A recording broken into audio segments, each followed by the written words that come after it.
9 বছরের বালক সামনে দাঁড়ায়া বাদশাকে বলেন, ও বাদশা, প্রশ্নটা আবার করেন। বলেন, হারুন রশিদ জান্নাতি না জাহান্নামী? বলে, জবাব তো আমি দিব। বলে, হ্যাঁ, আপনার কাছে আমার ছোট প্রশ্ন, আমি যেহেতু জবাব দিব, এই সময় আপনি বড় নাকি জবাব দেনেওয়ালা আমি বড়? বাদশা বলে, সাময়িক সময়ের জন্য হলেও তো তুমি বড়, তুমি জবাব দিবা। বেয়াদবি মাফ করবেন, কিছু সময়ের জন্য আমাকে সিংহাসনে বসায় দেন, আপনি নিচে নামেন। বাদশা হারুন রশিদ তো লোভী বাদশা না, আল্লাহর মোহাব্বতওয়ালা বান্দা। সাথে সাথে ওজিরে আজমকে বলে, দ্রুত নিচে আমার জন্য বিছানা করে দাও, 9 বছরের বালকের সিংহাসনে বসাও। 9 বছরের বালকের সিংহাসনে বসায় দিল বাদশা নিচে। বাদশা বলে, ও বাদশা, আপনি নিচে বসে আছেন, প্রশ্ন করার আগে বলি, আমি 9 বছরের বালক সিংহাসনে বৈশাই পুরা উলামাদের মজলিসের মধ্যে বলে, আল্লাহ যদি কবুল করে তো এলেমের সম্মান তো এমনই হয়। এলেমের সম্মান এত বড় বাদশা নিচে, আমি 9 বছরের বালক সিংহাসনে। এলমেরা এজাজ করদান বেহিসাব, খলকেরা দাদান জওয়াবে বা সওয়াব হকনা দারাত, দোস্তে খলকা জারেরা নিস্তে ই খসলত কে দিনদারেরা। এলেমের বড় মূল্য। 9 বছরের বালক বলে, এত বড় বাদশাকে নিচে বসাইলো, আমার উপরে বসাবার একমাত্র কারণ হলো এলেমের বরকত। এই জন্য এলেম যার অন্তরে থাকে, যার মধ্যে থাকে, বাংলাদেশের অনেক আলেম ওলামারা পর্যন্ত ভিন্ন লাইনের জানতো না। বাংলাদেশে একজন গভীর জলে বসবাসকারী এলেমের বাহাদুর বসে আছে, মুফতি আব্দুল মালিক দামাত বারাকাতুহুম। অনেক আলেমরাও ভালো করে জানতো না তিনি কে, ছাত্ররা তো জানার কথা নাই। কিন্তু এলেমের বরকত এমন জিনিস, নিজের গোপন করে রাখার কারণে আল্লাহ এমন ভাবে প্রকাশ করে দিয়েছেন যে জাতীয় মসজিদের খতিব। টাকার কারণে না, কিসের কারণে? এলমেরা এজাজ করদান বেহিসাব, খলকেরা দাদান জওয়াবে বা সওয়াব। ছাত্ররা, মানুষের কাছে প্রকাশ হওয়ার জন্য ফেসবুক চালাও, মানুষের কাছে প্রকাশ হওয়ার জন্য মিডিয়া ব্যবহার করো। যদি মানুষের কাছে দামি হতে চাও, নিজেকে গোপন করো। আল্লাহ চোখের সামনে দেখায় দিলেন দৃষ্টান্ত। আর কি চাও? যে আব্দুল মালিক সাহেবকে জীবনে ওয়াজে দাওয়াত দিয়ে নেওয়া যেত না, কোন পাবলিক ফাংশনে তিনি নাই, সেমিনারে নাই, কোথায় আছে গোপনে, কোথায় থাকেন, মোবাইলে পাওয়া যাচ্ছে না তাকে, একটা ছোট্ট বাটন মোবাইল চালায়। আল্লাহ কোথায় নিয়ে আসেন?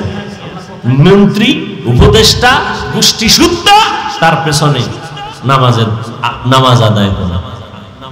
আল্লাহ কি দেখাবেন? আর তুমি মানুষের কাছে প্রকাশ হওয়ার জন্য, নাম ফুটানোর জন্য লাইভ দেয়। লাইভ কি দেয়? অমুক জায়গায় আছি, সমুদ্রের কিনারায়, পাহাড়ের গলির মধ্যে, বাইতুল্লাহ গিয়েও লাইভ দেয়। ফেরাউনের বাথরুমে ঢুকবো, রেডি থাকেন সবাই। এরকম বেহায়া আছে না নাই? রসুলের রওজায় গিয়া লাইভ দেয়, মানুষ কানতে কানতে বেহুশ। এই বেয়াদব লাইভ দেয়, ওর নিজেরও কপাল পুড়ছে, কান্না নাই, অন্যেরা কাঁদবে তাও পারে না, ওরে লাইভের কারণে। আজি হজ করতে গেছে, আসার সময় বউর জন্য মোবাইল, অমুকের জন্য মোবাইল, বাস এটা হলো বড় হাদিয়া। বিয়ার হাদিয়া তখন এটাই, জামাইয়ের হাতে মোবাইল, দ্রুত যেন সাইট কালেকশন করতে পারো, হাদিয়া দিয়ে দিলাম, যাও। আর মানকে সিফা আটকায় গেলে তো টেনশন নাই, ফট করে বলবি যে মাত্র বিয়া একটা, আরো তো 3টা, টেনশন কি? আল্লাহ হেদায়েত দান করুন। এক বউয়ের হক আদায় করতে পারে না, দুইটা লয়ে টানাটানি। একটা সন্তানের হক আদায় করতে পারে না, অন্য সন্তান নিয়ে টানাটানি। এত সোজা? আল্লাহর ভয় বড় কঠিন। 9 বছরের বালক বাদশা হারুন রশিদকে নিচে নামাইয়া সিংহাসনে বসে বলেন, এবার প্রশ্ন আপনি আবার করেন। বাদশা হারুন রশিদ বলে দাও আমি জান্নাতি না জাহান্নামী? সব আলেমরা বলেছে আমি জান্নাতি কিনা বলা যাবে না, জাহান্নামী কিনা বলা যাবে না। 9 বছরের বালক বলে, আল্লাহর উপরে ভরসা করে বললাম নিশ্চিত আপনি জান্নাতি। কেমনে বলেছো? বলে আপনার থেকে একটা ঘটনা জানতে চাই, বলেন আপনার জীবনে এমন কোন অবস্থা হয়েছে কিনা?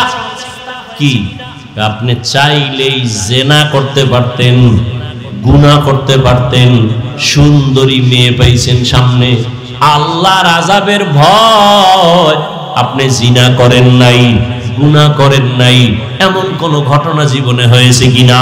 বাদশা হারুন রশিদ বলে, একটা না শতবার এমন অবস্থা হয়েছে। আমি চাইলেই সুন্দরী মেয়েকে দিয়া জিনার প্রলোভনে আমি পড়তে পারতাম। বহুবার হয়েছে, আল্লাহর আদালতে হিসাব দেওয়ার ভয় আমি এই গুনাহ থেকে নিজেরে গুটায় নিছি, গুনাহ করি নাই। বাচ্চা বলে, আল্লাহর উপরে ভরসা করে বললাম আপনি নিশ্চিত জান্নাতি। সব আলেমরা দাঁড়ায় গেল, আমরা পারলাম না। তুমি কিভাবে বলছো এই বান্দা জান্নাতি? দলিল দাও। বলে, দলিল আমার আল্লাহর কোরআন দিয়া নাও। ওয়া আম্মা মান খাফা মাকাম রাব্বিহি ওয়া নাহান নাফসা আনিল হাওয়া ফাইন্নাল জান্নাতা হিয়াল মাওয়া। আল্লাহর আদালতে দাঁড়াইয়া হিসাব দেওয়ার ভয় যারা গুনাহ থেকে নিজেকে বাঁচায় রাখবে, আল্লাহ তাকিদ দিয়া বলেন ফাইন্নাল জান্নাতা হিয়াল মাওয়া, অবশ্যই তারা আল্লাহর পক্ষ থেকে জান্নাত পাবে, শান্তির ঠিকানা। এই আয়াত হলো এর দলিল, তিনি জান্নাতি। হর কে দারাত খৌফে হকদার দিল মদরম জান্নাতুল মাওয়া দেহাত ও রামাকাম। আলহামদুলিল্লাহিল্লাযী জাআলাশ শামসা ওয়াল কমারা বিহিসবান ওয়ান নাজমা ওয়াশ শাজারা ইয়াসজুদান ওয়া ফাদ্দালা জামানান আলা জামান কামা ফাদ্দালা মাকানান আলা মাকান ওয়া ইনসানান আলা ইনসান। ونشهد أن لا إله إلا الله وحده لا شريك له لا ضد له ولا ند له ولا مثل له. ونشهد أن سيدنا وسندنا وحبيبنا وحبيب ربنا وطبيبنا وطبيب قلوبنا ومولانا محمدا عبده ورسوله. اللهم صل على محمد النبي الأمي وعلى آله وسلم تسليما. وبعد فأعوذ بالله من الشيطان الرجيم. بسم الله الرحمن الرحيم. وأما من خاف مقام ربه ونهى النفس عن الهوى فإن ইন্নাল জান্নাতা হিয়াল মাওয়া।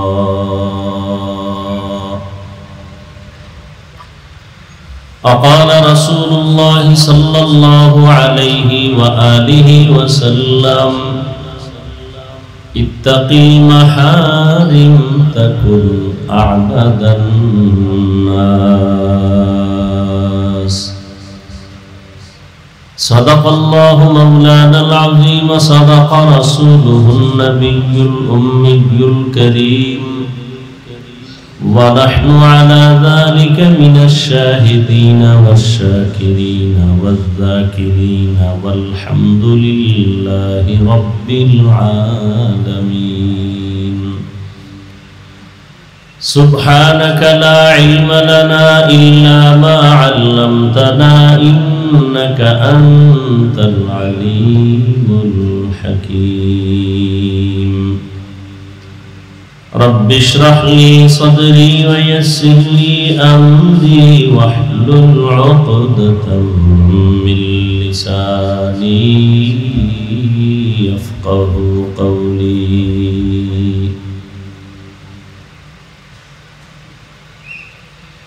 حقیقت کھل جائے گی بوقت امتحان تیرے، حقیقت کھل جائے گی بوقت امتحان تیرے، کہ سستی میں یا محنت میں گزاری زندگی تو نے، کہ سستی میں یا محنت میں گزاری زندگی تو نے. محمد نے آ کر کفر کو مٹایا،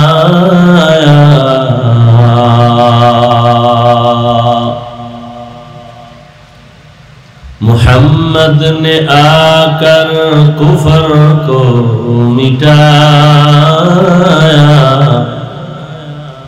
کفر کو مٹا کر صداقت بتایا،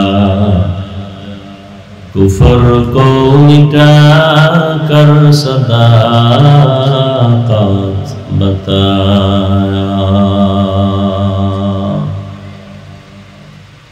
আল্লাহ পাকের দরবারে শুকর যে আল্লাহ আমাদেরকে এই সুন্দর আয়োজন, বেহেশতের বাগান, উলামায়ে কেরামদের মজলিস, আশিকিন, জাকিরিন, শাকিরিনদের মজলিসে হাজারো লাখো মানুষের ভেতর থেকে বাছাই করে দয়াময় আল্লাহ আমাদেরকে কবুল করেছেন, আশা ও বসার তৌফিক দান করেছেন। শুকর আদায়তে সকলেই মুহাব্বতে পড়ি আলহামদুলিল্লাহ।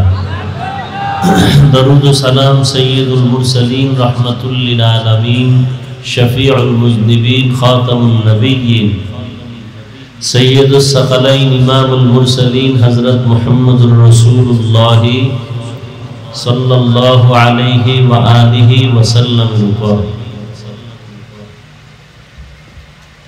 সর্বোপরি শুকর যাদের অক্লান্ত পরিশ্রমের মাধ্যমে আজ এই সুন্দর আয়োজন, সময় পরামর্শ অর্থ দিয়ে দোয়া করে উপস্থিত হয়ে মাইক লাইট প্যান্ডেলের ব্যবস্থাপনার মাধ্যমে সহযোগিতা যারা করেছেন প্রত্যেককেই আল্লাহ পাক এই খিদমতের বরকতে দুনিয়াতে শান্তি, পরকালে চিরমুক্তির ব্যবস্থা করে দিন। এই মাহফিলের বরকতে আল্লাহ রাব্বুল আলামিন পুরা এলাকায়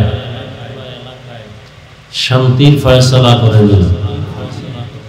যারা কবরস্থ আল্লাহ সবাইকে জান্নাত দান করেন, যারা বেঁচে আছেন আল্লাহ দীর্ঘ নেক হায়াত দান করেন, মিলে মিশে জীবন যাপন করার মতো তৌফিক আল্লাহ আমাদেরকে দান করেন। মাহফিলের বরকতে আল্লাহ পুরা দেশের মধ্যে আল্লাহ পাক শান্তির ব্যবস্থা করে দেন। গতকাল এবং আজ অনেক উলামায়ে কেরাম, দেশের শীর্ষস্থানীয় হযরত উলামায়ে কেরাম আসছেন, আলোচনা করেছেন, কম বেশি আপনারা শুনছেন।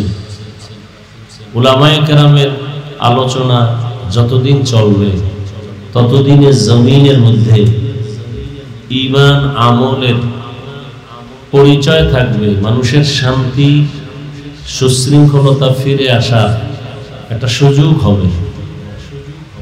এজন্য সারা দুনিয়ার বিধর্মীরা উলামায়ে কেরামদেরকে টার্গেট করে করে জমিন থেকে তাদেরকে কলঙ্কিত করার এক ষড়যন্ত্রে লিপ্ত। সব থেকে বেশি দুঃখ হলো এই কথাটা, এই অবস্থাটা আমাদের মুসলমান আল্লাহর বান্দা কিছু বান্দিরা না বুঝে তারাও আলেমের পিছনে লেগে আছে। আরে লেগে থাকার একটা সুন্দর সুযোগ ফেসবুক। কে কি লেখে কি বলে কেউ তো আর দেখার সুযোগ নাই, বলার সুযোগ নাই, পারমিশন লাগে না। আর সব ইসলাম দিয়ে তো আর দেশ চলে না, না হয় এদেরকে আইনের আওতায় নেওয়া খুব ইজি ছিল। তবে আমরা যতটুকু বলার চেষ্টা করি, আমি তো বলি যারা উলামায়ে কেরামের বিরুদ্ধে ফেসবুকে লেখে এরা মা বাবার অভিশপ্ত সন্তান। আমার মতো শক্ত কথা বাংলাদেশে আর কেউ বলে না, বিশেষ করে মোবাইলের গজব নিয়া। আল্লাহ মোবাইলের গুনাহ থেকে গোটা জাতিকে হেফাজত করেন। মোবাইলের গুনাহ থেকে আমাদের অন্তর, আমাদের হাত, আমাদের জবান, আমাদের কান, আমাদের চোখ হেফাজতে রাখার সর্বাবস্থায় আল্লাহ তৌফিক দান করেন। ধ্বংস করে ফেলেছে আমাদের জীবন, আমাদের যৌবন, আমাদের আখিরাত, দুনিয়া এই মোবাইল। এমন একটা বয়ান নাই এ বিষয়ে বয়ান হয় না, এই কথা আমি বলি না। যাই হোক, হেদায়েতের মালিক কোনো বান্দা না, কে? আল্লাহ। আল্লাহ যদি চান তো বান্দা হেদায়েত পায়, আল্লাহ না চাইলে সম্ভব। আমি হাফিজুর রহমান কেন, আর এ জমিনের সমস্ত উলামায়ে কেরাম কেন, মক্কা মদিনার ইমাম কেন, স্বয়ং রসুলের বয়ানও যদি কপাল পুড়ে যায়, রসুলের বয়ানও কপাল ভুলে না। ইন্নাকা লা তাহদি মান আহবাবতা ওয়ালাকিন্নাল্লাহা ইয়াহদি মান ইয়াশা। নবীজি চাইলেই কাউকে কালেমাওয়ালা বানাতে পারেন না যদি আল্লাহ না চান। আল্লাহ আমাদেরকে হেদায়েত দান করুন। কিছু কিছু আল্লাহর বান্দারা বলে যে আমরা মুসলমানদেরকে এত বয়ান করি কেন, কালেমার দাওয়াত দেই কেন, বিধর্মীদেরকে দিব। নবীজি দিবেন, কিন্তু মুসলমানদের যে হালাত এগুলো ঠিক করার ক্ষেত্রে আলেমদের জীবন শেষ, এরপরও ফলাফল জিরো। পৃথিবীটাকে স্তব্ধ করে দিয়েছিল করোনা, কিন্তু বাঙালিকে সাইজ করতে এখনো আগের বেনামাজি এখনো বেনামাজি, আগের সুদখোর এখনো সুদ খায়, করোনার আগের ঘুষখোর এখনো ঘুষ খায়। কি পরিমাণ যে ঘুষ চলে কোনো সীমানা নেই। মাদ্রাসা মসজিদ আলেম ওলামার বিরোধী যারা আগে ছিল এখনো আছে, অভাব নেই। আমাদের স্বভাব হয়ে গেছে, তা রক্তের সাথে মিশে গেছে, কাউকে সহ্য করে না নেওয়া, কারো ভালোটা পছন্দ না করা। যতটুকু এখনো আছে মোটামুটি মাঠে ময়দানে, শুধু উলামায়ে কেরামদের নজর, দোয়া, এর কারণে। তো যাই হোক, অনেক আলোচনা হয়েছে, এখন বিদায়ের পালা, শুধু দোয়াটা বাকি। খুব সংক্ষেপ দু চারটি কথা আমি বলার নিয়ত করেছি, এবং সে নিয়তে কোরআনে হাকিমের এক আয়াতে কারিমাও তিলাওয়াত করেছি, নবীজির একটি হাদিসের অংশ করেছি। আল্লাহ পাক আমাকে আয়াত ও হাদিসের আলোকে সংক্ষিপ্ত সময়ে কিছু কথা সহি নিয়তে, সহি তরিকায় বলার মতো, শুনবার মতো আমাকে আপনাদের সকলকে আল্লাহ তৌফিক দান করেন। ওয়া আম্মা মান খাফা মাকাম রাব্বিহি ওয়া নাহান নাফসা আনিল হাওয়া ফাইন্নাল জান্নাতা হিয়াল মাওয়া। আল্লাহ বলেন, হাসরের ময়দানে আল্লাহর দরবারে দাঁড়াইয়া হিসাব দেওয়ার ভয়ে দুনিয়াতেই যারা নিজেদেরকে গুনাহমুক্ত করবে, গুনাহ থেকে বাঁচাবে, আল্লাহ ওয়াদা করেন আমি তাকে জান্নাত দিয়ে দিব। আর আস্তে করে বলেন, সওয়াবের দরকার নেই এমন কেউ আছে? নবীজির যদি দরকার হয়, আপনি কে? সাহাবায়ে কেরামদের আমল, ইখলাস, নামাজ, তেলাওয়াত, জিকির, সেই তুলনায় আমাদের সাথে কোনো তুলনা হবে? এত সুন্দর নামাজ, এত সুন্দর তিলাওয়াত, এত সুন্দর জিকির, এত সুন্দর তাসবিহ, এত সুন্দর তাহাজ্জুদ পড়িয়াও মৃত্যু পর্যন্ত শুধু কান্নার উপরে ছিলেন। তাদের তুলনায় আমাদের নামাজই নেই, রোজা নাই, তেলাওয়াত নাই, কিচ্ছু নাই।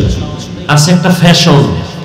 ধান খেতে দেখবেন মাঝে মাঝে লাঠির মধ্যে জামা দিয়া এরকম রাখে, দূরের থেকে মনে হয় একটা মানুষ, ভেতরটা টোটাল খালি। আমরা যা আমল টামল করি ওইটার মতোই, ভেতরে কিচ্ছু নেই। মানুষকে দেখাই, নামাজ না পড়লে মানুষ কি বলবে, রোজা না রাখলে মানুষ কি বলবে, কোরবানি না দিলে মানুষ কি বলবে।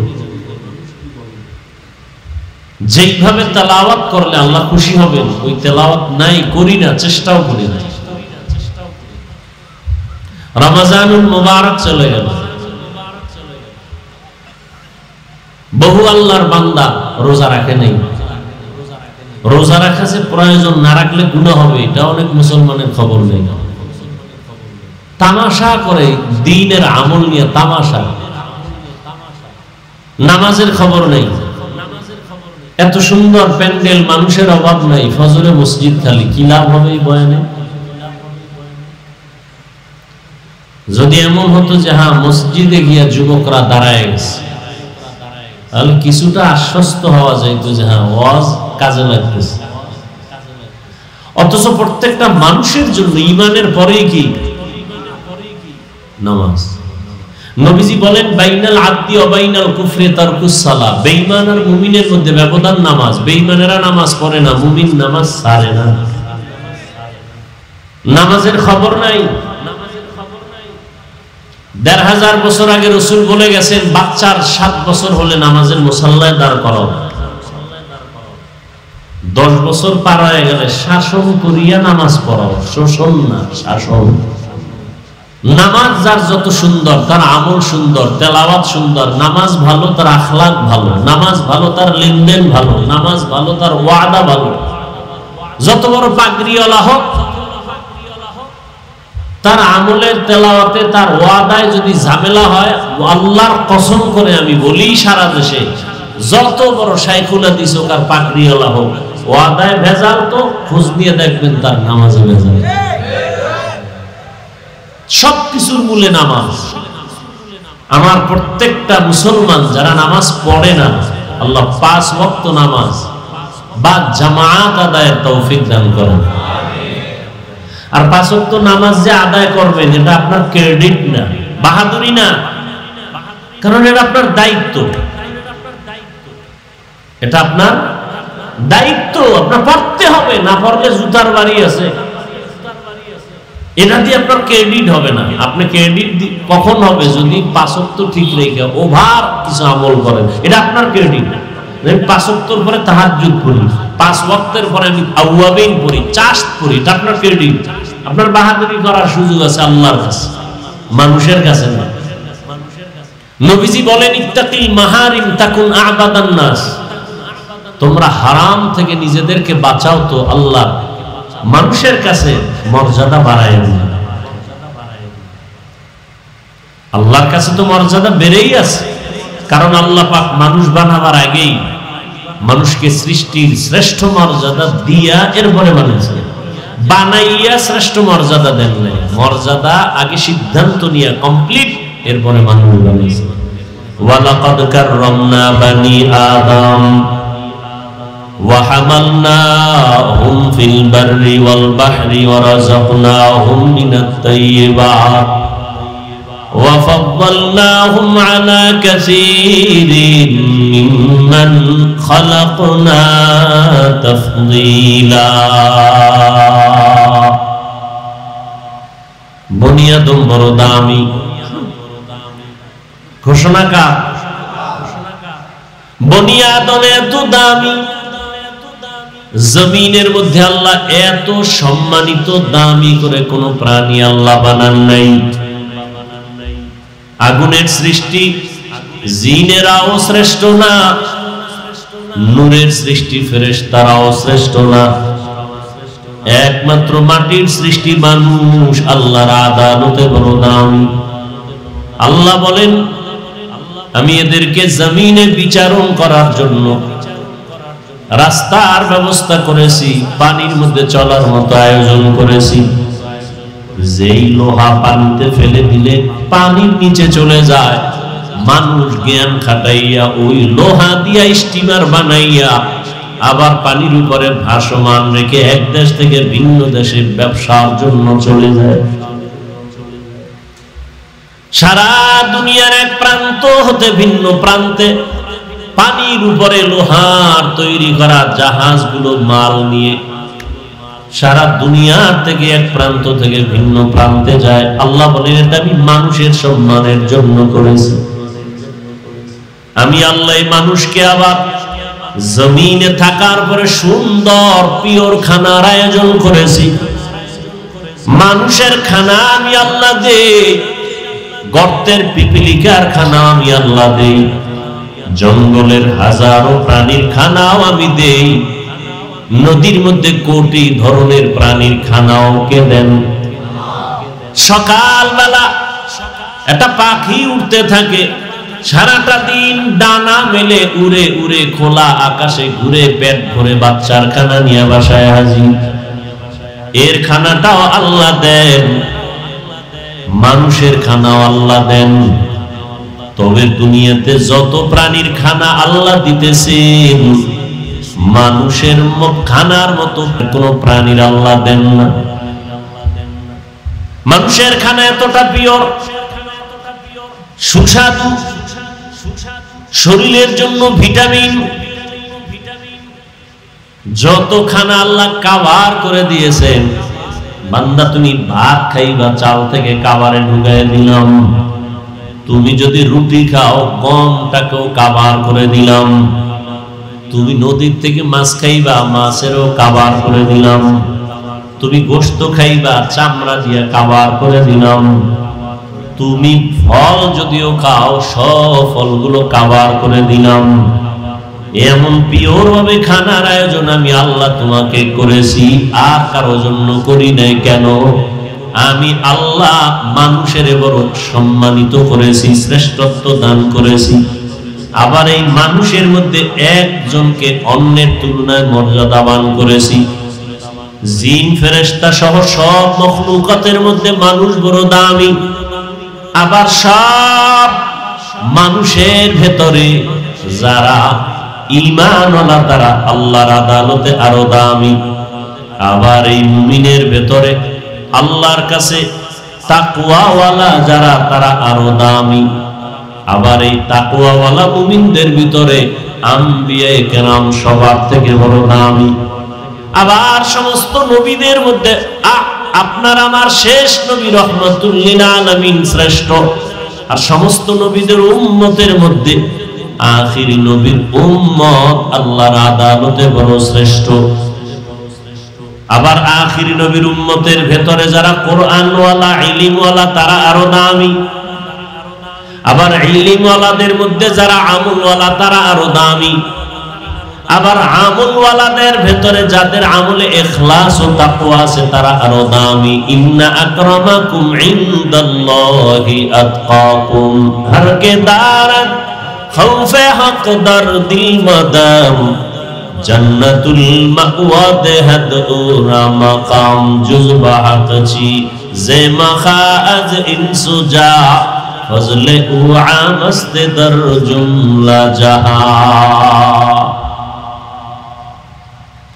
আল্লাহর ভয় অন্তরে জমা করার নাম তাকওয়া।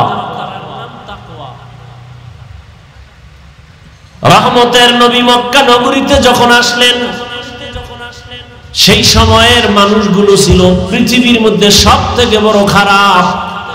মক্কার মানুষের মতো খারাপ জমিনের মানুষ আর কোথাও এত খারাপ মানুষ ছিল না। রহমতের নবী আসছেন, নবীজির আদর্শের মালা যখন গলায় পড়েছে, চরিত্রহীন মানুষগুলো এত দামি হয়ে গেল। আল্লাহ তাআলা জিব্রাইলকে দিয়া লিস্টি পাঠায় দিয়েছেন, যাও নবীকে জানায় দাও লিস্টির ভিতরে যাদের নাম আছে সবাই বিনা হিসাবে জান্নাতি। নবীজি মক্কায় আসলেন, যেই মক্কায় একটা ঘর বড় দামি বাইতুল্লাহ, তাকাইলেই গুনাহ মাফ। ইন্না আউওয়ালা বাইতিন উযিআ লিন-নাসি লাল্লাযী বিবাক্কাতা মুবারাকাও ওয়া হুদা মুবারাকাও ওয়া হুদাল লিল আলামিন।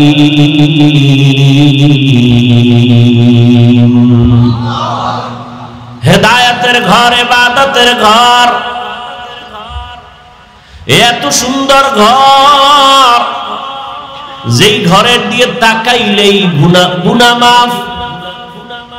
জমিনের মধ্যে আল্লাহ পাক তার আপন মোহাব্বতের বান্দাদের জন্য অটো কিছু নেক আমলের রাস্তা খুলে দিয়েছেন।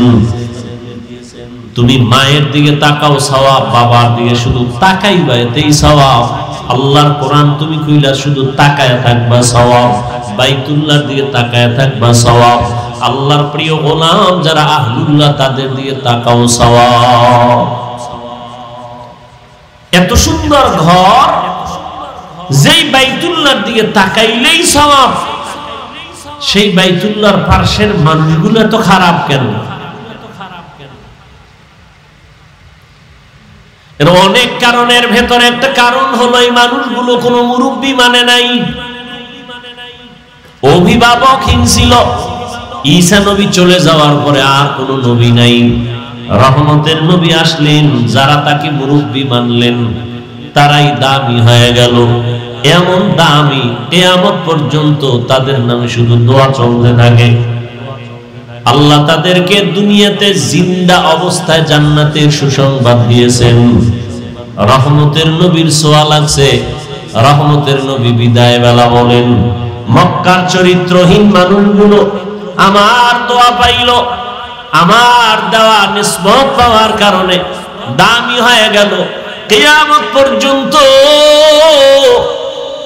আনেওয়ালা উম্মত আমাকে তো আজীবন পাবে না। আমি তাদের সামনে দুটো জিনিস রেখে গেলাম, এক হলো আল্লাহর কোরআন, দ্বিতীয় হলো আমি রহমতের নবীর আদর্শ সুন্নাত। যারা ধরে রাখবে কিয়ামত পর্যন্ত, এদের সম্মানও যাবে না, তাদের ঈমানও যাবে না। বয়ান তো চলতেছে, বাংলাদেশের মতো বয়ান পৃথিবীর কোন রাষ্ট্রে হয় না। ঈদ না যাইতে না যাইতে বয়ান, কত বক্তা বয়ান করলো, 5 মিনিট 10 মিনিট 20 মিনিট করে। বক্তারও অভাব নাই, ডায়েরিও খালি নেই। এত পরিমাণ ওয়াজ বাংলাদেশে মসজিদে হইতেছে, তাবলীগওয়ালাদের বয়ান চলতেছে, কিন্তু আমলনামা শূন্যের কোঠায় কেন? এর একমাত্র কারণ, হাজারো বয়ান শুনলে কাজ হবে না যতক্ষণ পর্যন্ত আল্লাহর আদালতে দাঁড়াইয়া হিসাবের ভয় অন্তরে না আসবে, ততক্ষণ পর্যন্ত মানুষ বয়ান কাজে লাগাবে না। এজন্য আল্লাহ বলেন, আম্মা মান খাফা মাকাম রাব্বিহি ওয়া নাহান নাফসা আনিল হাওয়া ফাইন্নাল জান্নাতা হিয়াল মাওয়া। এই যে মুহতামিম সাহেব বললেন, এত সুন্দর একটা বেহেশতের বাগানে এসেও মোবাইল নিয়ে ছবি। সারা দুনিয়ার উলামায়ে কেরাম একমত, কারণ সারা এমনিই ছবি উঠানো হারাম। কোন মুফতি সাহেবের বাবারও ক্ষমতা নেই এটাকে হালাল বলা। বর্ষি বেহেশতের বাগানে করতেছি গুনাহ, সান কফাইল্লার পরিচয়। এই কফাল সান কফাল, বর্ষে বেহেশতের বাগানে করতেছে গুনাহ। পৃথিবীর কোন দুনিয়ার কোন মুফতির ক্ষমতা নাই এটাকে হালাল বলা।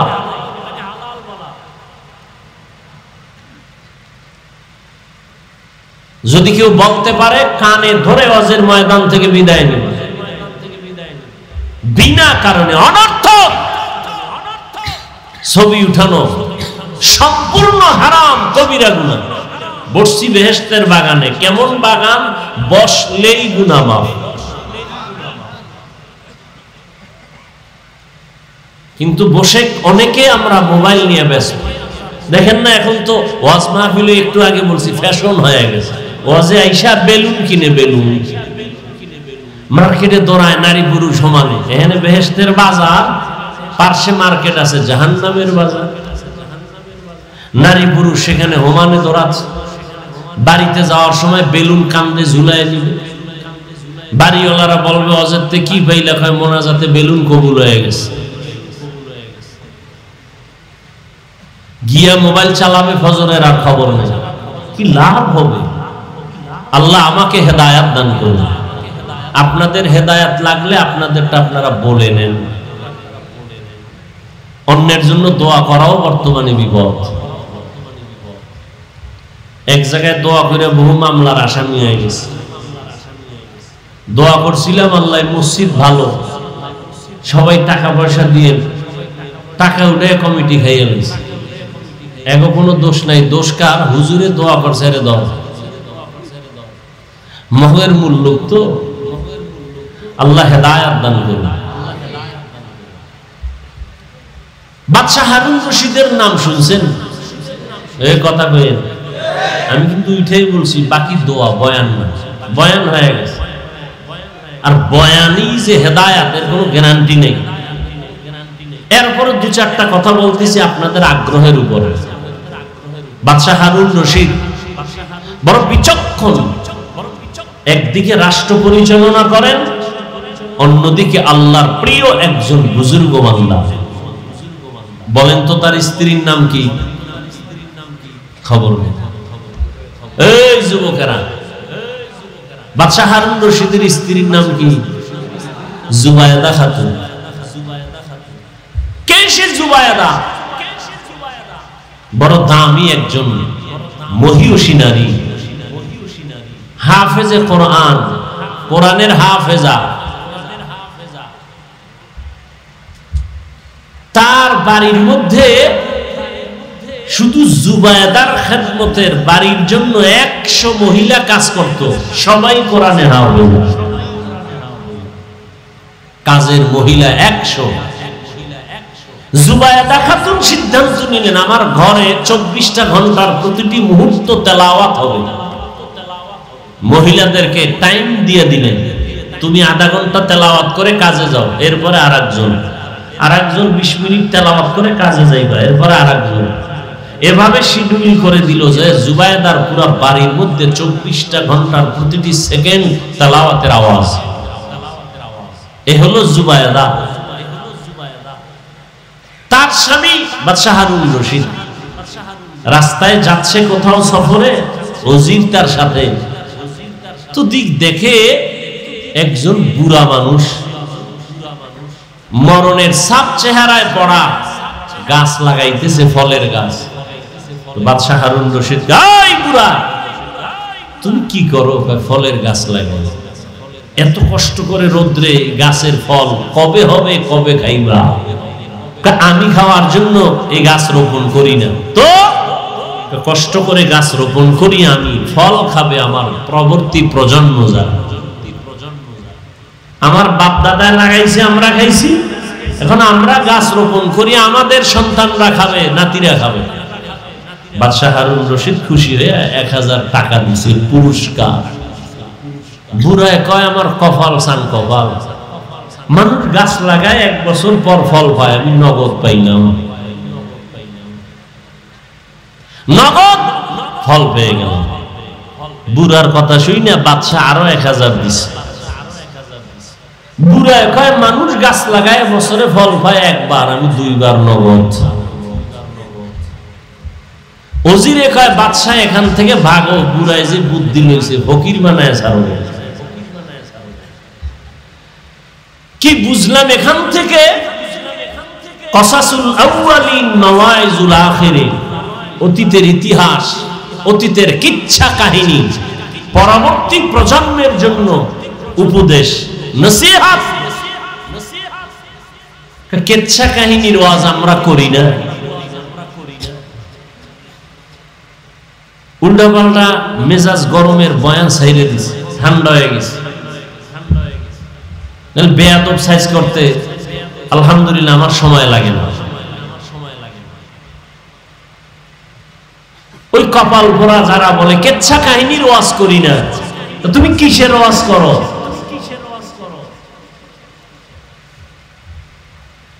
পৃথিবীতে শ্রেষ্ঠ কিচ্ছা কাহিনীর কিতাবের নাম কোরআন। আসতে বলেন, কি গাঞ্জা খাইয়ে বলতেছি মনে হয়? হ্যাঁ, মনে হয় যে আবল তাবল বলতেছি না? এত তুফান কেন সোনার বাংলায়? এত তুফান আল্লাহর শুকর, সব নেফাকিওয়ালাদের জীবনের ইতি হয়েছে। আলহামদুলিল্লাহ, এখনো বসে আছি, সম্মানের সাথে বসে আছি, আলহামদুলিল্লাহ। পৃথিবীতে শ্রেষ্ঠ কিচ্ছা কাহিনীর কিতাবের নাম কোরআন। পৃথিবীর দ্বিতীয় শ্রেষ্ঠ কিচ্ছা কাহিনীর কিতাবের নাম হাদিস শরীফ। তুমি কি বুঝাতে চাও পাবলিক রে? কিচ্ছা কাহিনীর ওয়াজ করি না? 2000 আয়াত আছে কোরআনে, শুধু কিচ্ছা কাহিনী। কিচ্ছা কাহিনী কত আয়াত?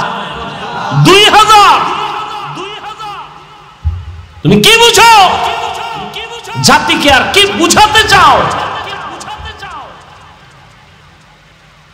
এখানে অনেক তালিবুল ইলম উলামায়ে কেরাম বসে আছেন। কোরআন শরীফের মধ্যে বাঘের কিচ্ছা নাই? এই ছাত্ররা কম নাই? হাতির কিচ্ছা নাই, সাপের কিচ্ছা নাই, ব্যাঙের কিচ্ছা নাই, মশামাছির কিচ্ছা নাই। কি কয় বেঈমান?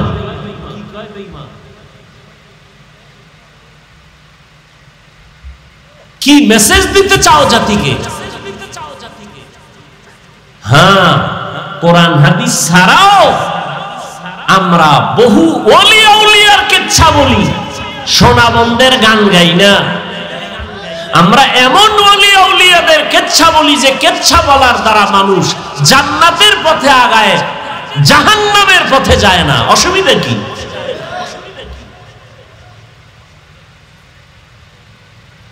বাপ দাদার কিচ্ছা কাহিনী বলি, কত তোকমা লাগানো। আমাদের বাপ, আমাদের দাদা, আমাদের ওস্তাদ, আমাদের মুরব্বীরা এমনই আল্লাহওয়ালা, তাদের কিচ্ছা বললে মানুষ কাঁদে। তোমার বাপ দাদার জীবনের নাম নেওয়ারও সুযোগ নাই। তোমরা সেই কপাল নিয়ে জমিনে আসো। উজানির কারি ইব্রাহিম রহমতুল্লাহ আলাই বাঘের কিচ্ছা বললে মানুষ অনেকে মন্তব্য করে। এগুলো আমি পয়েন্টে পয়েন্টে সাইজ করছি, বাংলাদেশে কম করি না, একটু এখন চুপ হয়ে গেছে।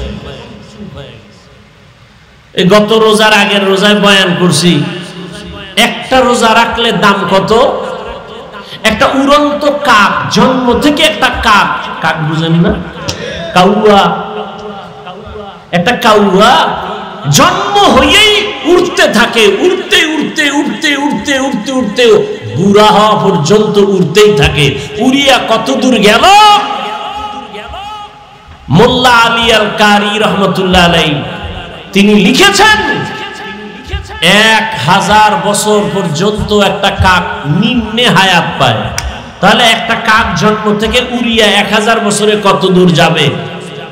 একটা রোজাদার এক রোজার বরকতে জাহান্নাম থেকে তত দূর চলে যাবে।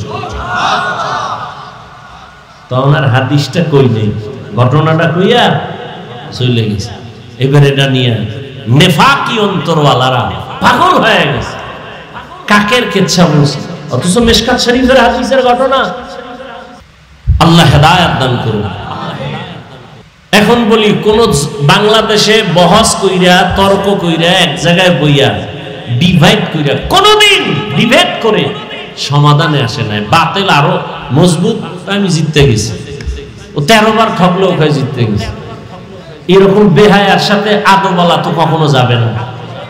যাদের লজ্জা নেই ওদের সাথে তো ভালো মানুষ আগাইতে পারে না। এজন্য তর্ক নাই, বহাস নাই, কিচ্ছু নাই। আমি সারা বাংলাদেশে বলছি, উজানি নিয়ে প্রশ্ন, চরমনাই নিয়ে প্রশ্ন, তাবলিগ নিয়ে প্রশ্ন, দেওবন্দি নিয়ে প্রশ্ন, সব প্রশ্নের এক জবাব, ওয়াজে বহা নিজেই জবাব পেয়ে যাবে। উজানির মাঠে এসে কোনো প্রশ্ন করা লাগবে না। ও লাফায় কেন? প্রশ্ন তোকে করবো, তুই লাফাও কেন?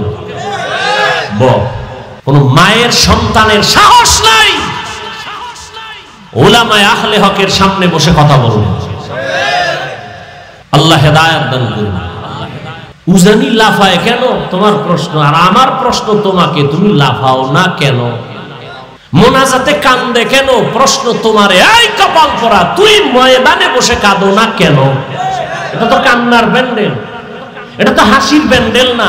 কাঁদো না কেন? আল্লাহর ওলিদের বয়ানে তোর হৃদয়টা কাঁপে না কেন? চোখে পানি আসে না কেন? উল্টা প্রশ্ন কেন? হাসির প্যান্ডেলে প্রশ্ন হাসে না কেন? কান্নার প্যান্ডেলে প্রশ্ন হবে কাঁদে না কেন? কাঁদে কেন? উল্টা প্রশ্ন কেন? তোমার অন্তর উল্টা হয়ে গেছে। কারণ এই যে ওয়াজে বসছে, ফজর নাই, জোহর নাই, আসর নাই, মাগরিব নাই, এশা নাই, ওয়াজে এসে জমায়ে গেছে। কি হবে এই ওয়াজ শুনে? ওয়া আম্মা মান খাফা মাকাম রাব্বিহি ওয়া নাহান নাফসা আনিল হাওয়া ফাইন্নাল জান্নাতা হিয়াল মাওয়া। এই তাসবিহ পড়া যাবে না। আবু হুরায়রা রাদিয়াল্লাহু আনহুর হাদিস দেখলাম সেদিন। তাসবিহ যাবে না মানে এটা সুতা গিরা দিয়ে দিয়ে দিয়ে দিয়ে লাগাইয়া আবু হুরায়রা এটারে টানে। তাসবিহ পড়া যাবে না, এটা বেদাত। যাই হোক, আমরা তর্ক যাই না, কারণ তর্ক না করার কারণে আমরা প্লাস পয়েন্টে আছি। তাবলীগ কমতেছে না বাড়তেছে? বলেন, আমাকে তর্কের দরকার দেখি। তাবলীগ 2 লাইনে খেদমত করে, আরো আগাইতেছে। আল্লাহ পাক সবার মধ্যে ভ্রাতৃত্ব মহব্বত আরো বাড়ায় দেন। মাদ্রাসা বেশি হইছে, ফায়দা কম হইছে না বেশি? বেশি। উজানির বিরোধিতা করার কারণে লোক আগের থেকে অনেক কমতেছে না? হ্যাঁ, তো টেনশন কেন? তুমি বলো, আরো বলো। গলা ভাঙলে বলো, রংসা খাওয়াই, কত পারো বলো। তোমারে আল্লাহ এজন্য বানাইছে কিনা দেখো। কওমি মাদ্রাসার বিরোধিতা করার দ্বারা বাড়ছে না কমছে? কওমি মাদ্রাসা আরো বাড়বে। বাংলাদেশের প্রত্যেকটা ঘর হবে এক একটা কওমি মাদ্রাসা। বলবেন কেন? বিরোধীদের বিরোধিতার কারণে। কারণ জোয়ারের পানিতে বাদ দিলে পানির শক্তি আরো বেড়ে যায়। সব কিছুর মূলে আল্লাহর ভয় নাই, এটাই আসল। আর এই ভয় আল্লাহর জাতের কসম, আল্লাহর ভয় অন্তরে ততক্ষণ পর্যন্ত আসবে না যতক্ষণ পর্যন্ত ওলিয়া উলিয়ার সোহবতে যাবে না।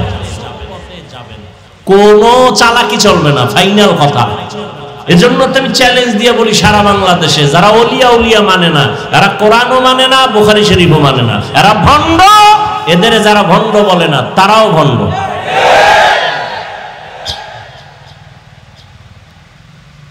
বাদশা হারুন রশিদ বুজুর্গ মানুষ,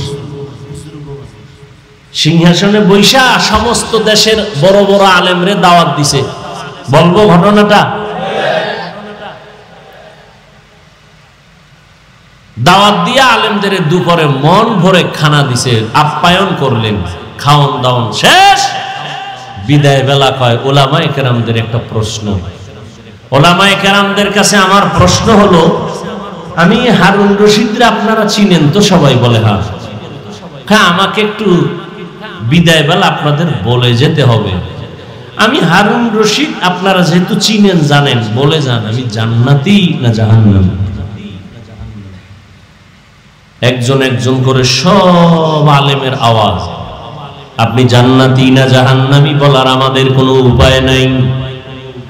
আপনি ভালো কাজ করলে বলা যাবে জান্নাতের পথে আছেন, আপনি যদি অন্যায় করেন বলা যাবে আপনি অন্যায়ের পথে জাহান্নামের পথে আছেন। কিন্তু আপনি জান্নাতি এটাও বলা যাবে না, আপনি জাহান্নামী এটাও বলা যাবে না। সবাই এক এক করে একই আওয়াজ। বাদশা হারুন রশিদ বলে পারবেন না? বলে পারবো না। কথা আপনাদের খাওয়াইয়া লাভ হইল কি? মনের দুঃখ মনেই রইল। বাদশা হারুন রশিদ বলেন কোথায় পাবো জবাব? হঠাৎ উলামায়ে কেরাম যখন বিদায় হবে, পেছন থেকে একটা 9 বছরের সন্তান দাঁড়ায় গেল। কয় বছর? 9 বছরের এক বালক দাঁড়ায় বলেন, বাদশাহ বেয়াদবি ক্ষমা করবেন, যদি অনুমতি দেন আপনার জবাব আমি দিব ইনশাআল্লাহ। আলেমরা সব আশ্চর্য হয়ে গেল। বাদশাহ আর সহ্য হয়ে গেল, কেমনে দিবে, দাও জবাব। বলে না এত সোজা না। কি বলে, আমাকে আপনার সামনে হাজির করেন। বাদশাহ হারুন রশিদ বলে রাস্তা করে দাও। 9 বছরের বালক সামনে দাঁড়ায়া বাদশাকে বলেন, ও বাদশাহ, প্রশ্নটা আবার করেন। বলে, আমি হারুন রশিদ জান্নাতি না জাহান্নামী? বলে, জবাব তো আমি দিব। বলে, হ্যাঁ। আপনার কাছে আমার ছোট প্রশ্ন, আমি যেহেতু জবাব দিব, এই সময় আপনি বড় নাকি জবাব দেনেওয়ালা আমি বড়? বাদশাহ বলে, সাময়িক সময়ের জন্য হলেও তো তুমি বড়, তুমি জবাব দিবা। বেয়াদবি মাফ করবেন, কিছু সময়ের জন্য আমাকে সিংহাসনে বসায় দেন, আপনি নিচে নামেন। বাদশাহ হারুন রশিদ তো লোভী বাদশাহ না, আল্লাহর মোহাব্বত ওয়ালা বান্দা। সাথে সাথে ওজিরে আজমকে বলে, দ্রুত নিচে আমার জন্য বিছানা করে দাও, 9 বছরের বালকের সিংহাসনে বসাও। 9 বছরের বালকের সিংহাসনে বসায় দিল বাদশাহ নিচে। বাদশাহ বলে, ও বাদশাহ, আপনি নিচে বসে আছেন, প্রশ্ন করার আগে বলি, আমি 9 বছরের বালক, সিংহাসনে বৈশাই পুরা উলামাদের মজলিসের মধ্যে বলে, আল্লাহ যদি কবুল করে তো এলেমের সম্মান তো এমনই হয়। এলেমের সম্মান এত বড় বাদশা নিচে, আমি 9 বছরের বালক সিংহাসনে। এলমেরা এজাজ করদান বেহিসাব, খলকেরা দাদান জওয়াবে বা সওয়াব হকনা দারাত, দোস্তে খলকা জারেরা নিস্তে ই খসলত কে দিনদারেরা। এলেমের বড় মূল্য। 9 বছরের বালক বলে, এত বড় বাদশাকে নিচে বসাইলো, আমার উপরে বসাবার একমাত্র কারণ হলো এলেমের বরকত। এই জন্য এলেম যার অন্তরে থাকে, যার মধ্যে থাকে, বাংলাদেশের অনেক আলেম ওলামারা পর্যন্ত ভিন্ন লাইনের জানতো না। বাংলাদেশে একজন গভীর জলে বসবাসকারী এলেমের বাহাদুর বসে আছে, মুফতি আব্দুল মালিক দামাত বারাকাতুহুম। অনেক আলেমরাও ভালো করে জানতো না তিনি কে, ছাত্ররা তো জানার কথা নাই। কিন্তু এলেমের বরকত এমন জিনিস, নিজের গোপন করে রাখার কারণে আল্লাহ এমন ভাবে প্রকাশ করে দিয়েছেন যে জাতীয় মসজিদের খতিব। টাকার কারণে না, কিসের কারণে? এলমেরা এজাজ করদান বেহিসাব, খলকেরা দাদান জওয়াবে বা সওয়াব। এই ছাত্ররা, মানুষের কাছে প্রকাশ হওয়ার জন্য ফেসবুক চালাও, মানুষের কাছে প্রকাশ হওয়ার জন্য মিডিয়া ব্যবহার করো। যদি মানুষের কাছে দামি হতে চাও, নিজেকে গোপন করো। আল্লাহ চোখের সামনে দেখায় দিলেন দৃষ্টান্ত। আর কি চাও? যে আব্দুল মালিক সাহেবকে জীবনে ওয়াজে দাওয়াত দিয়ে নেওয়া যেত না, কোন পাবলিক ফাংশনে তিনি নাই, সেমিনারে নাই, কোথায় আছে গোপনে, কোথায় থাকেন, মোবাইলে পাওয়া যাচ্ছে না তাকে, একটা ছোট্ট বাটন মোবাইল চালায়। আল্লাহ কোথায় নিয়ে আসেন? মন্ত্রী, উপদেষ্টা, গোষ্ঠী সুদ্ধা, তার পেছনে নামাজ আদায় করা। আল্লাহ কি দেখাবেন? আর তুমি মানুষের কাছে প্রকাশ হওয়ার জন্য, নাম ফুটানোর জন্য লাইভ দেয়। লাইভ কি দেয়? অমুক জায়গায় আছি, সমুদ্রের কিনারায়, পাহাড়ের গলির মধ্যে, বাইতুল্লাহ গিয়েও লাইভ দেয়। ফেরাউনের বাথরুমে ঢুকবো, রেডি থাকেন সবাই। এরকম বেহায়া আছে না নাই? রসুলের রওজায় গিয়া লাইভ দেয়, মানুষ কানতে কানতে বেহুশ। এই বেয়াদব লাইভ দেয়, ওর নিজেরও কপাল পুড়ছে, কান্না নাই, অন্যেরা কাঁদবে তাও পারে না, ওরে লাইভের কারণে। হাজি হজ করতে গেছে, আসার সময় বউর জন্য মোবাইল, অমুকের জন্য মোবাইল, বাস এটা হলো বড় হাদিয়া। বিয়ার হাদিয়া তখন এটাই জামাইয়ের হাতে মোবাইল, দ্রুত যেন সাইট কালেকশন করতে পারো, হাদিয়া দিয়ে দিলাম, যাও। আর মানকে সিফা আটকায় গেলে তো টেনশন নাই, ফট করে বলবি যে মাত্র বিয়া একটা, আরো তো 3টা, টেনশন কি? আল্লাহ হেদায়েত দান করুন। এক বউয়ের হক আদায় করতে পারে না, 2টা লয়ে টানাটানি। একটা সন্তানের হক আদায় করতে পারে না, অন্য সন্তান নিয়ে টানাটানি। এত সোজা? আল্লাহর ভয় বড় কঠিন। 9 বছরের বালক বাচ্চা হারুন রশিদকে নিচে নামাইয়া সিংহাসনে বসে বলেন, এবার প্রশ্ন আপনি আবার করেন। বাচ্চা হারুন রশিদ বলে দাও আমি জান্নাতি না জাহান্নামী? সব আলেমরা বলেছে আমি জান্নাতি কিনা বলা যাবে না, জাহান্নামী কিনা বলা যাবে না। 9 বছরের বালক বলে, আল্লাহর উপরে ভরসা করে বললাম নিশ্চিত আপনি জান্নাতি। কেমনে বলেছো? বলে আপনার থেকে একটা ঘটনা জানতে চাই, বলেন আপনার জীবনে এমন কোন অবস্থা হয়েছে কিনা? কি? আপনি চাইলেই জেনা করতে পারতেন, গুনাহ করতে পারতেন, সুন্দরী মেয়ে পাইছেন সামনে, আল্লাহর আযাবের ভয় আপনি জিনা করেন নাই, গুনাহ করেন নাই, এমন কোন ঘটনা জীবনে হয়েছে কিনা? বাদশা হারুন রশিদ বলে, একটা না, শতবার এমন অবস্থা হয়েছে। আমি চাইলেই সুন্দরী মেয়েকে দিয়া জিনার প্রলোভনে আমি পড়তে পারতাম, বহুবার হয়েছে। আল্লাহর আদালতে হিসাব দেওয়ার ভয় আমি এই গুনাহ থেকে নিজেরে গুটায় নিছি, গুনাহ করি নাই। বাচ্চা বলে, আল্লাহর উপরে ভরসা করে বললাম আপনি নিশ্চিত জান্নাতি। সব আলেমরা দাঁড়ায় গেল, আমরা পারলাম না। তুমি কিভাবে বলছো এই বান্দা জান্নাতি? দলিল দাও। বলে, দলিল আমার আল্লাহর কোরআন দিয়া নাও। ওয়া আম্মা মান খাফা মাকাম রাব্বিহি ওয়া নাহান নাফসা আনিল হাওয়া ফাইন্নাল জান্নাতা হিয়াল মাওয়া। আল্লাহর আদালতে দাঁড়াইয়া হিসাব দেওয়ার ভয় যারা গুনাহ থেকে নিজেকে বাঁচায় রাখবে, আল্লাহ তাকিদ দিয়া বলেন ফাইন্নাল জান্নাতা হিয়াল মাওয়া, অবশ্যই তারা আল্লাহর পক্ষ থেকে জান্নাত পাবে, শান্তির ঠিকানা। এই আয়াত হলো এর দলিল, তিনি জান্নাতি। হর কে দারাত খৌফে হকদার দিল মদরম জান্নাতুল মাওয়া দেহাত ও রামাকাম। আল্লাহর ভয় সন্তানের মধ্যে যদি না আসে, সন্তান মা বাবার সাথে আদব রক্ষা করবে না। আল্লাহর ভয় যদি ছাত্রের মধ্যে না আসে, ওই ছাত্র শিক্ষকের সাথে আদব রক্ষা করবে না। আল্লাহর আদালতে দাঁড়াইয়া হিসাব দেওয়ার ভয় জনগণের মধ্যে যদি না আসে, জনগণ কোনোদিন হারাম খাওয়ার থেকে বাঁচবে না। এই জন্য নবীও বলেন, ইত্তাকিল মাহারিম তাকুন আবাদান নাস। গুনাহ থেকে, হারাম থেকে নিজেকে বাঁচাও।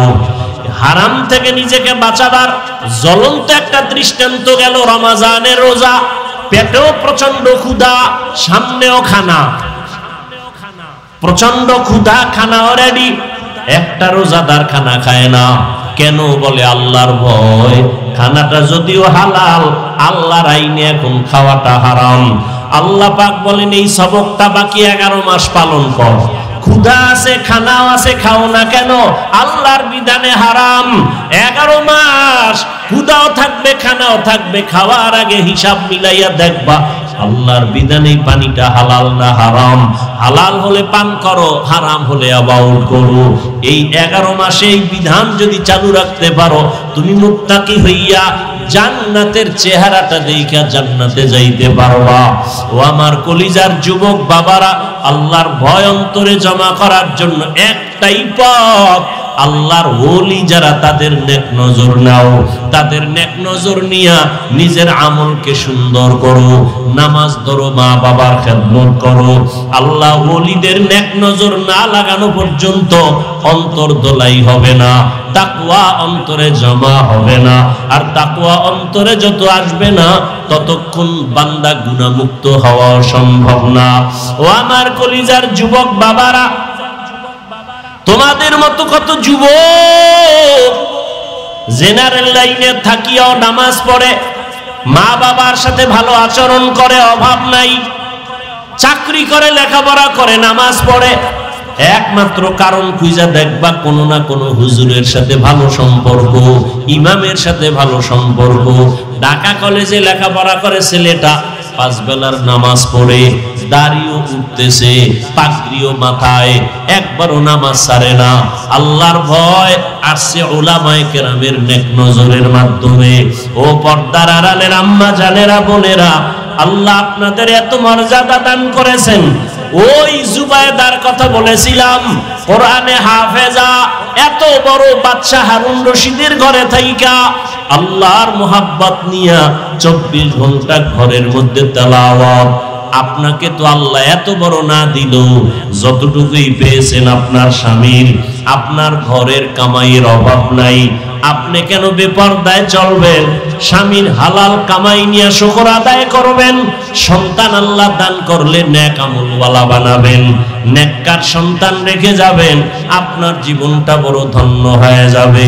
আপনার সন্তান ডাক্তার হবে, বাধা নাই, ইঞ্জিনিয়ার হবে, বাধা নাই, 5 ওয়াক্ত নামাজ পড়ে মা বাবার জন্য দোয়া করবে, উলামায়ে কেরামের নেক নজর নিয়ে চলবে, আপনার মরিয়া গেল জীবনটা ধন্য হয়ে যাবে। এখনো সময় আছে, তওবা করে নেন, আর বেপরদায় চলবেন না। আপনার মতো কত মা, কত বোন পর্দা করে, স্বামীর মাল হেফাজত করে, নামাজ ছাড়ে না, সন্তানগুলো নেক আমলওয়ালা বানায় গেল, হাফেজে কোরআন বানাইলো। আল্লাহর কাছে দোয়া করেন, সন্তান আল্লাহ দান করেছেন বা করবেন, ওই সন্তান একজন 5 ওয়াক্ত নামাজি, আলেমদের নেক নজরওয়ালা বানাবেন, স্বামীর মাল হেফাজত করবেন, হারাম কামাই ঘরে যেন আনার সুযোগ না হয়। আল্লাহর বান্দাদের নিয়ে দোয়া করবেন, স্বামীর জন্য দোয়া করবেন। যুবক সন্তানদের বলবো, বাবা এখনো সময় আছে, তওবা করো, আল্লাহর কাছে মনে মনে নিয়ত করো, আর নামাজ ছাড়বা না, বেপরদায় চলবা না।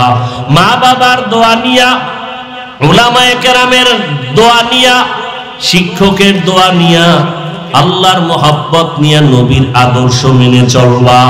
তওবা করার নিয়ত যদি থাকে, মরিয়া গেলে যাবো, আর নামাজ ছাড়বো না, দাড়ি কাটবো না, বেপরদায় চলবো না, মা বাবার সাথে বেয়াদবি করবো না, উলামায়ে কেরামের বিরুদ্ধে যাব না, নবীর আদর্শ সুন্নাত অনুযায়ী জীবন চালাবো।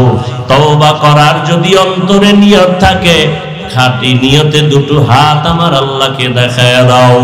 আয় আল্লাহ আমাদের কবুল করে নেন, তওবাওয়ালা জিন্দেগি দান করেন, সুন্নাতওয়ালা ইজ্জতের জীবন দান করেন, মা বোনদের আবেদা পর্দাওয়ালা বানায় দেন, সন্তানগুলো নেক আমলওয়ালা বানায় দেন। আয় আল্লাহ মরণ পর্যন্ত তওবার উপরে মজবুত হইয়া নবীর আদর্শ মতে চলার তৌফিক দান করেন, আমিন। আলহামদুলিল্লাহি রাব্বিল আলামিন, والصلاة والسلام على سيد الأنبياء والمرسلين وعلى آله وأصحابه أجمعين يا أرحم الراحمين يا أرحم الراحمين يا أرحم الراحمين رب ارحمهما كما ربياني صغيرا اللهم إنك عفو كريم تحب العفو فاعف عنا اللهم إنا نسألك رضاك والجنة ونعوذ بك من سخطك والنار اللهم إنا نعوذ بك من البرص والجنون والجذام وسيء الأسقام রব্বুল আলামিন। 2 দিন ব্যাপী মাহফিলের শেষ দোয়া আমরা হাত তুলেছি, উলামায়ে কেরাম, মুরব্বী, হাজী সাহেব, ছাত্র, যুবক, পর্দার আড়ালে মা বোনেরা, ব্যবসায়ী, চাকরিজীবী, সবাইকে দয়া করে আল্লাহ মাফ করে দেন, মাহফিল কবুল করে নেন। আয়োজনকারী, সহযোগিতাকারী, দান সত্তাকারীদের কবুল করে নেন, এলাকায় শান্তি দান করেন, মা বোনদের আবেদা বানায় দেন, পর্দাওয়ালা বানায় দেন, সন্তানগুলো নেককার বানায় দেন। আয় আল্লাহ ঘরে ঘরে সুন্নতের আমল জারি করে দেন। আয় আল্লাহ সারা দুনিয়াবাসীকে মাফ করে দেন, ফিলিস্তিনের মুসলমানদের ইজ্জতের হেফাজত করেন। আয় আল্লাহ, মেহেরবানি করে কুদরতের সাহায্য পাঠায়া দেন, জালেমদের জুলুম থেকে হেফাজত করেন। আয় আল্লাহ, বাংলাদেশ শান্তির দেশ বানায় দেন, জুলুম থেকে দেশ ও জাতিকে হেফাজত করেন। আয় আল্লাহ, যারা ব্যবসা চাকরি করে কামাই রুজিতে হালাল ভাবে বরকত বাড়ায় দেন, হারাম থেকে হেফাজত করেন। আয় আল্লাহ, আমাদের দিলের নেফাকি দূর করে দেন। আয় আল্লাহ, রিয়া হাসাদ কিবির দূর করে ইখলাস দান করেন, তাকওয়াওয়ালা জিন্দেগি দান করেন। আয় আল্লাহ তাআলা, প্রত্যেকটা সন্তানকে দ্বীনের খাদেম বানায় দেন, যারা লেখাপড়া করে পরীক্ষার্থী কামিয়াবি সফলতা দান করেন। মা বাবার বাধ্যগত আদওয়ালা বানায় দেন, প্রত্যেক ছাত্রকে শিক্ষকের আদওয়ালা বাধ্যগত বানায় দেন। আয় আল্লাহ, বেয়াদবির থেকে আমাদের হেফাজত করেন, সুন্নতওয়ালা জীবন দান করেন, 5 ওয়াক্ত নামাজ বা জামাত আদায়ের তৌফিক দান করেন, উলামায়ে আহলে হকের বিজয় দান করেন। বাংলাদেশ কোরআনের দেশ বানায় দেন, নবীজির আদর্শওয়ালা দেশ বানায় দেন। সমস্ত মাদ্রাসা মসজিদ গুলো কবুল করে নেন, অন্যান্য শিক্ষা প্রতিষ্ঠান নবীর আদর্শে কবুল করে নেন। আয় আল্লাহ, পরস্পরে হিংসা দূর করে মোহাব্বত বাড়ায়া দেন, আসমান জমিনের মুসিবত থেকে হেফাজত করেন। আল্লাহ, দিলের নেক আশা পূরণ করে দেন, নবীজির রওজায় গিয়া সালাম দেওয়ার তৌফিক দান করেন, বাইতুল্লাহর গিলাফ ধরে লাব্বাইক বলার তৌফিক দান করেন। আয় আল্লাহ, আমরা যারা হাত তুলেছি জানি না এই মজলিসে কারাই